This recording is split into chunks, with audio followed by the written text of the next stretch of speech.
नमस्कार, मैं रविश कुमार। बात आज और कल की नहीं है। जब भी आपकी आर्थिक हालत बिगड़ती है, इतिहास में सुधार किया जाने लगता है। जब भी इतिहास में सुधार की बातें हों, आप अपनी आर्थिक हालत देख लिया कीजिए। जरूरी नहीं है कि आप हर बार दवाइयों का खर्चा ही जोड़ें। कभी कभी कोचिंग की फीस से लेकर कॉलेज के एडमिशन फीस को भी जोड़ लीजिए। थोड़ा चेंज लगेगा। दाएं बाजू के अलावा बाएं बाजू में भी दर्द फील होगा। सीबीएसई से लेकर राज्यों के बोर्ड की परीक्षा में 10वीं और इंटर में गणित और अंग्रेजी में जितने बच्चे फेल होते हैं, केवल उन्हीं को जोड़ लेंगे तो संख्या लाखों में पहुंच सकती है। मगर कोई हल्ला नहीं करता कि इस देश में गणित नहीं पढ़ाया जा रहा है, अंग्रेजी नहीं पढ़ाई जा रही है। आप देख रहे हैं हमारा यूट्यूब चैनल रविश कुमार ऑफिशियल।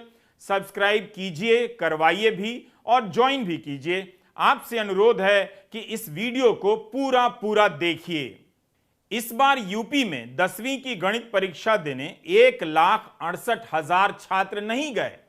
जो गए होंगे उनमें से भी बहुत ऐसे होंगे जो पास होने की जिम्मेदारी अपने अपने भगवानों पर छोड़ आए होंगे।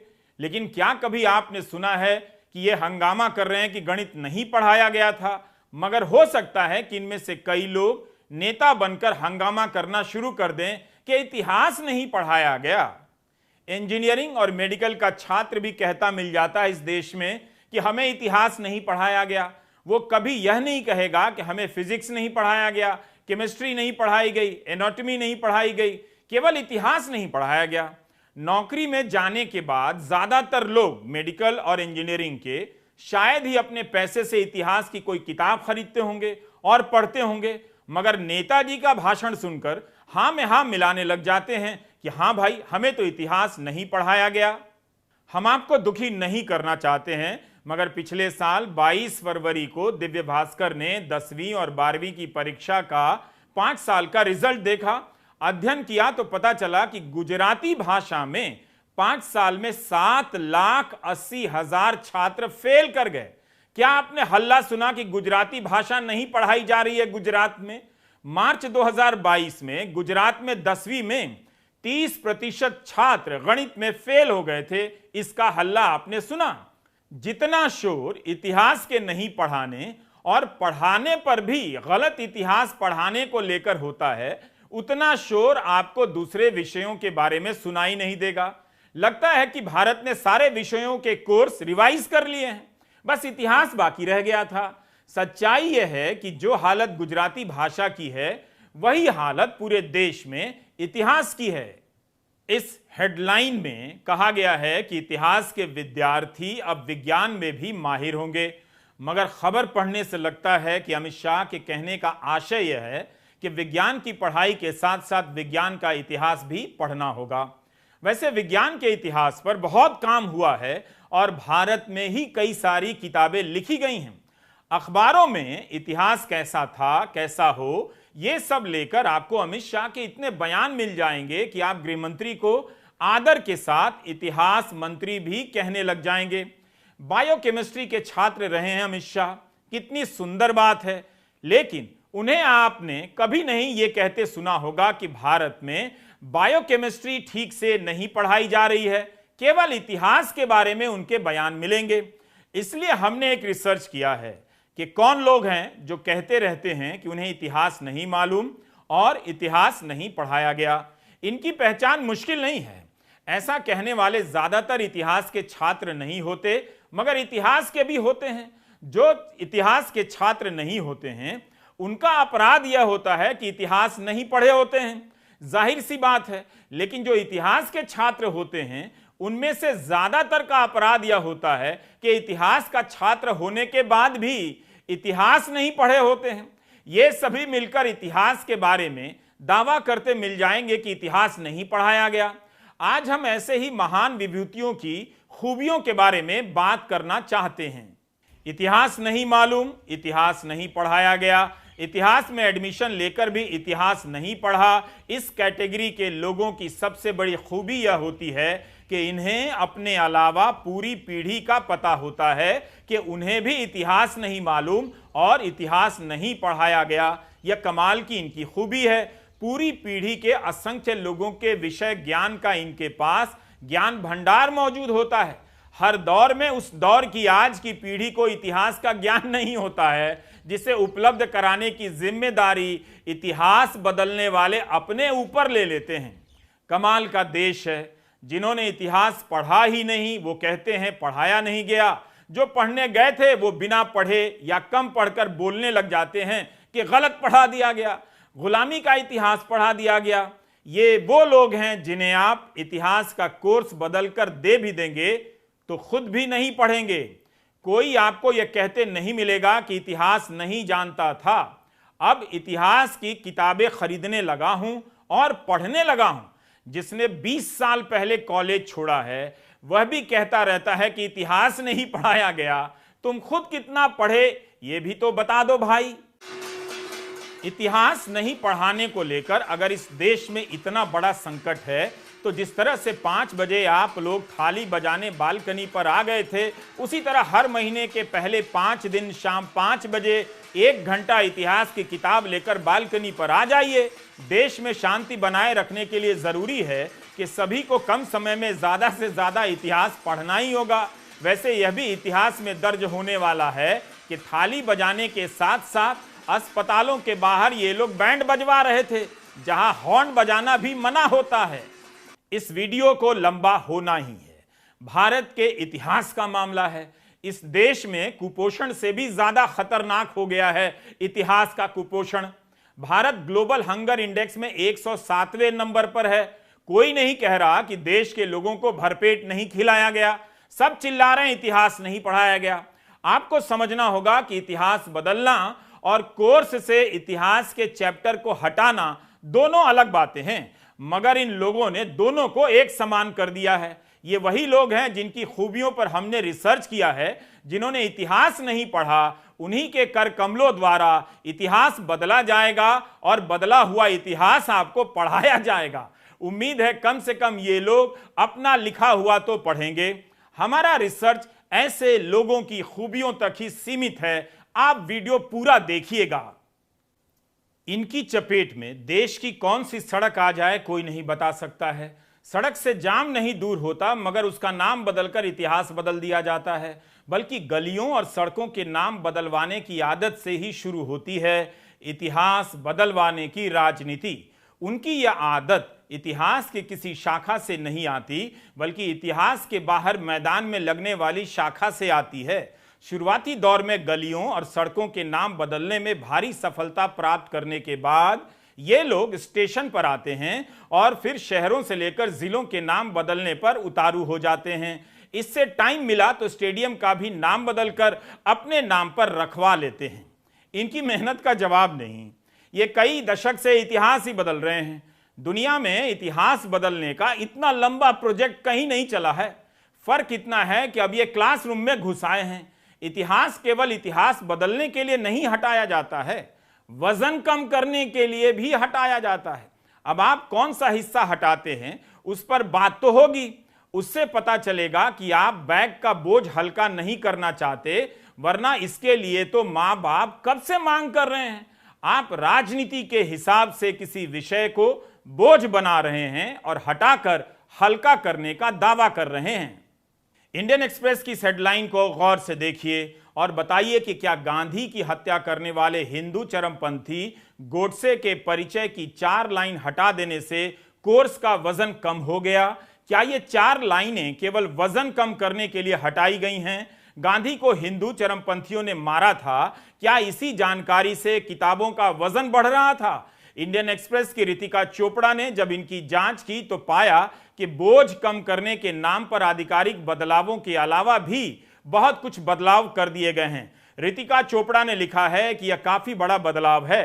पिछले साल एनसीईआरटी ने 6ठी से 12वीं क्लास के बीच दिल्ली सल्तनत, मुगल साम्राज्य, विश्व में इस्लामिक इतिहास, जातिगत भेदभाव, दलितों और पिछड़े समाजों के प्रतिरोध का इतिहास, गुजरात दंगों पर टिप्पणी, आपातकाल की निंदा वाले हिस्से हटा दिए गए। इस साल उन्हीं बदलावों के साथ नई किताबें आई हैं। मुगल को हटा देंगे तो क्या इससे इतिहास का हिसाब हो जाएगा? दिल्ली में ही दिल्ली सल्तनत और मुगल कालीन इमारतों को देखते हुए लोग क्या सोचेंगे? जरूरी नहीं है कि कोर्स की किताब से ही लोग जानेंगे, लेकिन क्या यह अजीब नहीं लगेगा कि आप एक पूरे दौर को ही गायब कर खुशियां मना रहे हैं? मुगलों का इतिहास बीरबल, मानसिंह, जय सिंह, जसवंत सिंह, टोडरमल और तानसेन का भी तो है, पराजय का भी है, गुलामी का भी है, तो विजय का भी तो है। इमारतें बना देने और कोर्स से चैप्टर हटा देने से इतिहास नहीं बदलता है, बल्कि इतिहास ऐसे लोगों पर इतिहास में जाकर हंसता है। बच्चों, महाराणा प्रताप हल्दी घाटी में बहुत वीरता से लड़े थे। किससे लड़े थे सर? अरे वीरता से। अरे नहीं, मतलब सर लड़े किससे थे? अच्छा, ओ तलवार से लड़े थे, तलवार से। अरे मतलब किसके खिलाफ लड़े थे? अरे जुल्म के खिलाफ लड़े थे भाई। वो किसी आदमी के खिलाफ लड़ाई की होगी ना?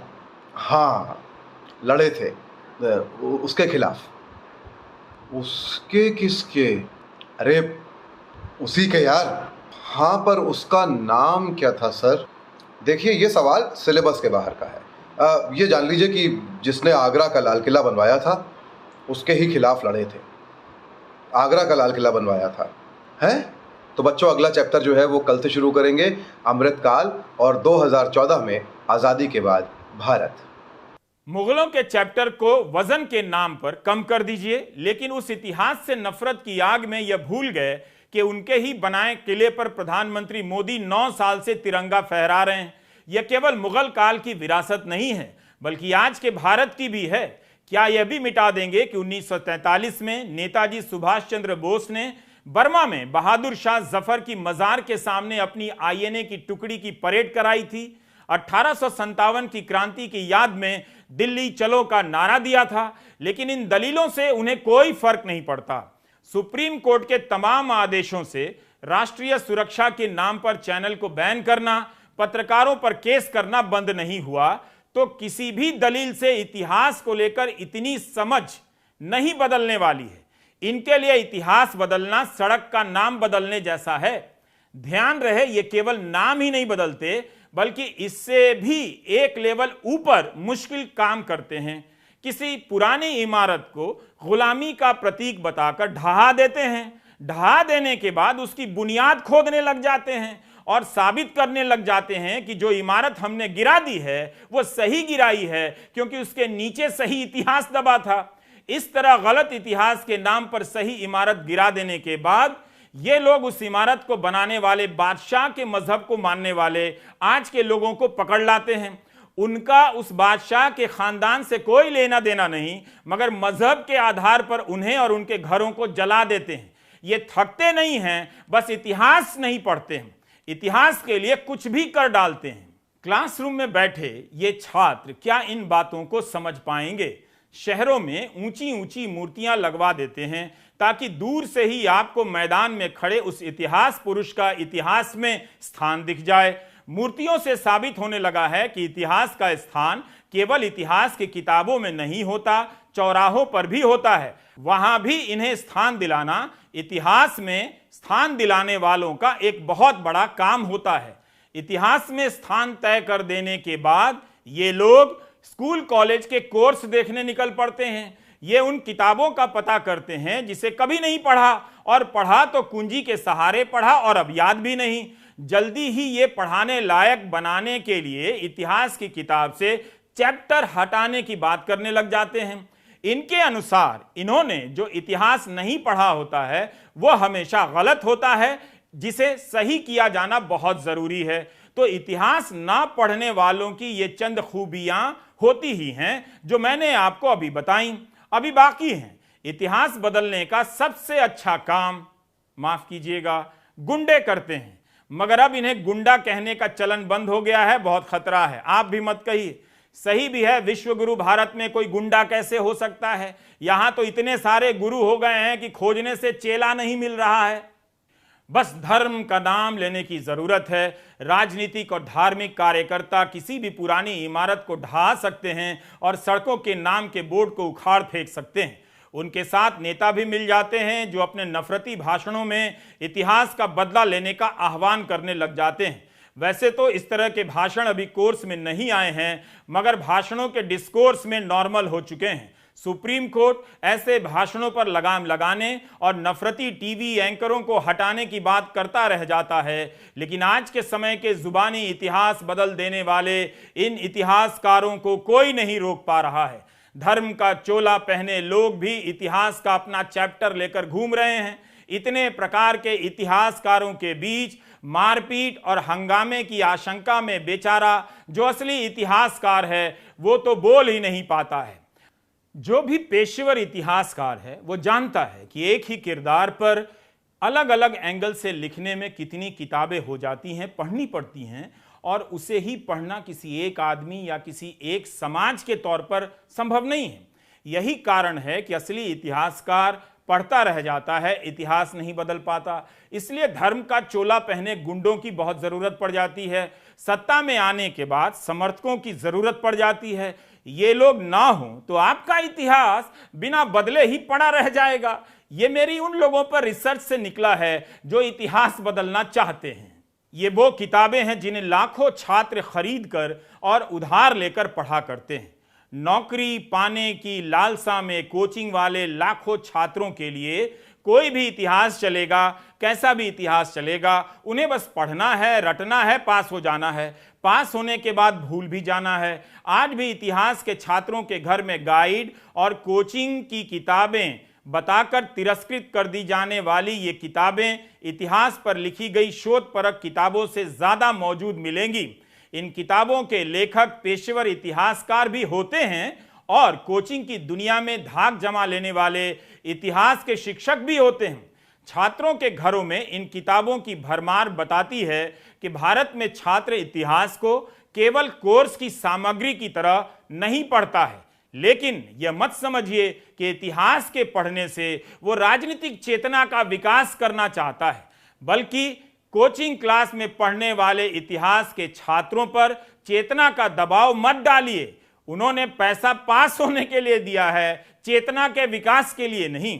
ये किताबें इनकी जिंदगी की नैया पार करा देती हैं। इतिहास वहीं किनारे कहीं छूट जाता है।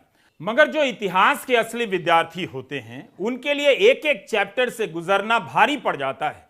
दिल्ली विश्वविद्यालय के इतिहास के किसी भी छात्र से पूछिए जो गंभीरता से इतिहास की कक्षा में जाता है, उसके लिए इतिहास कितना गूढ़ विषय है, रोमांचक विषय है। वहां कोई प्रवचन नहीं चल रहा होता है, बल्कि क्लासरूम में एक एक इतिहासकार के दावों को चुनौती दी जा रही होती है। इस तरह से नहीं पढ़ाया जाता है कि जो कहा जा रहा है वही मानना होगा, लेकिन धारणा बना दी गई है कि इतिहास को तोड़ मरोड़ कर पढ़ाया गया। इस देश में कितने कम लोग इतिहास पढ़ते हैं। इतिहास पढ़ाने वालों को ढंग की नौकरी नहीं मिलती है। शोध का बजट उठाकर भी देख लीजिए। जाहिर है कभी भी इस देश का इतिहास पूरा नहीं लिखा जा सकेगा।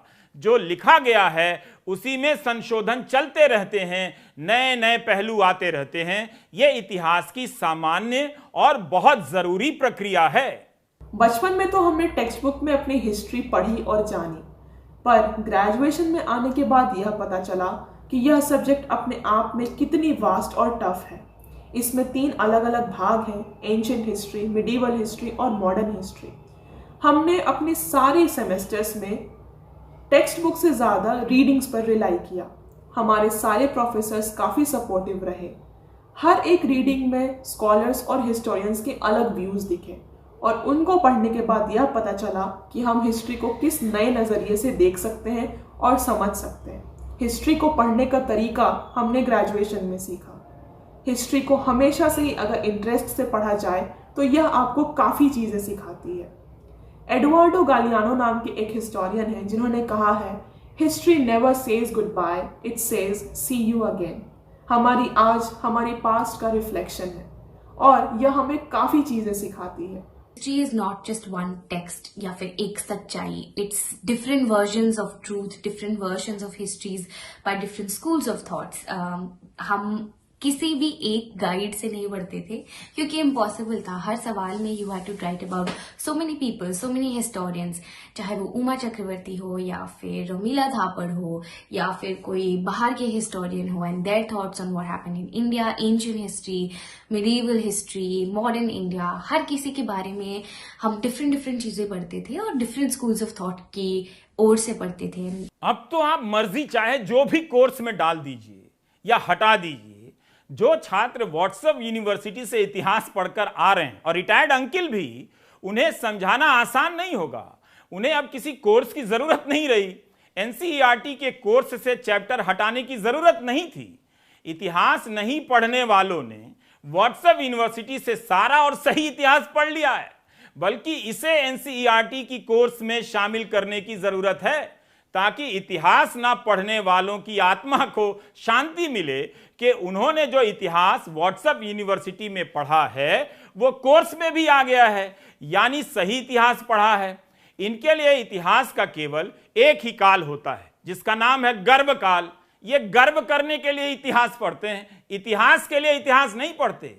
केवल इनकी डिग्री नहीं होती है, बाकी हिस्ट्री तो बहुत शानदार है। यह वीडियो बहुत लंबा हो गया, मगर आप पूरा देखिए। मेरे हाथ में जो किताब है वो 1904 में लिखी गई थी, देसेर कथा, सखाराम गणेश देउस्कर।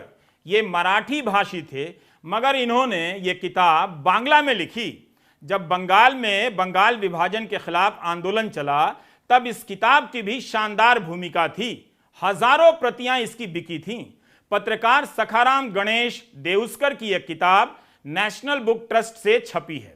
तो 1904 में मुगलों के इतिहास को लेकर अंग्रेज किस तरह लोगों को बांट रहे थे, उसका इसमें जिक्र है। मैं आपके सामने पढ़ना चाहता हूं, ताकि आपको पता चले कि आज भी वही खेल जारी है। सवाल मुगलों के इतिहास को हटाने या बदलने का नहीं है, सवाल है इसके बहाने हिंदू और मुसलमान के बीच नफरत को बनाए रखने का, जो 100-200 सालों से इस देश में चला आ रहा है। अब मैं केवल इसके 2 हिस्से पढ़ना चाहता हूं। इस किताब के पेज नंबर 275 पर है ये पैराग्राफ। लिखा है कि जो लोग भेद नीति के बल से भारत पर राज्य करना चाहते हैं, वे ही कोमल हृदय बालकों की आंखों के सामने मुसलमानों को अत्याचार परायण और असभ्यों के रूप में चित्रित किया करते हैं। इसी से हम लोगों ने लड़कपन से ही सीखा है कि मुसलमान गण एक हाथ में कुरान और दूसरे में तलवार लेकर कृतांत के भेष में चारों ओर फिरा करते थे। कृतांत मतलब यमराज के भेष में। सखाराम गणेश देउस्कर यह समझाने का प्रयास करते हैं कि किस तरह से इतिहास को बांटकर बहुसंख्यक समाज को मुसलमानों के विरोध में खड़ा किया गया और मुगलों के इतिहास के प्रति नफरत पैदा कर दी गई। वे एक जगह और लिखते हैं, और मैं शब्दशः पढ़ रहा हूं। अंग्रेजी इतिहासकार हिंदुओं के हृदय में मुसलमान विद्वेष की आग को प्रज्वलित करने की कोशिश बराबर किया करते हैं। उससे बड़े दुख की बात है कि कई अदूरदर्शी हिंदू लेखक भी काव्य नाटकादि में मुसलमान भाइयों की वृथा निंदा कर राजपुरुषों की कामना पूर्ण करने में उन्हें सहायता दे रहे हैं। राजपुरुषगण यानी अंग्रेज कभी मुसलमानों के प्रति और कभी हिंदुओं के प्रति पक्षपात दिखाकर दोनों जातियों में द्वेष बढ़ाने का प्रयत्न ही किया करते हैं।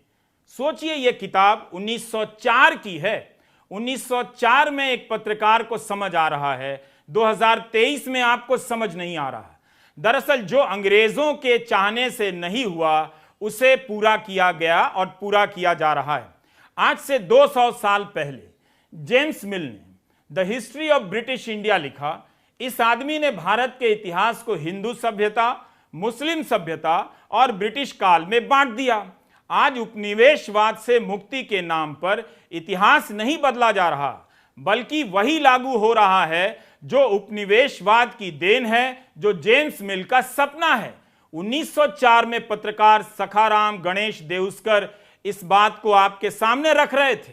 बंगाल के लोगों ने तब समझ लिया था। 2023 में भारत के लोगों को यह बात दिखाई नहीं दे रही। उस समय पत्रकार सखाराम गणेश देउस्कर लिख रहे हैं कि मुगलों के इतिहास को किस तरह से तोड़ा मरोड़ा गया है ताकि हिंदू मुसलमानों से नफरत करे। यह भी बता रहे हैं कि मुसलमान कैसे हिंदुओं से नफरत करें, इसके लिए भी सामग्री उपलब्ध कराई जा रही थी।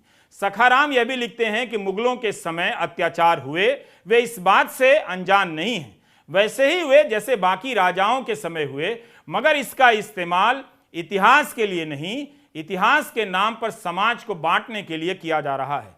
फरवरी 2020 में तेजस्वी सूर्या बीजेपी सांसद ने नागरिकता कानून प्रदर्शन के संदर्भ में लोकसभा में कह दिया कि अगर बहुसंख्यक सतर्क ना हुए तो मुगल काल आ जाएगा।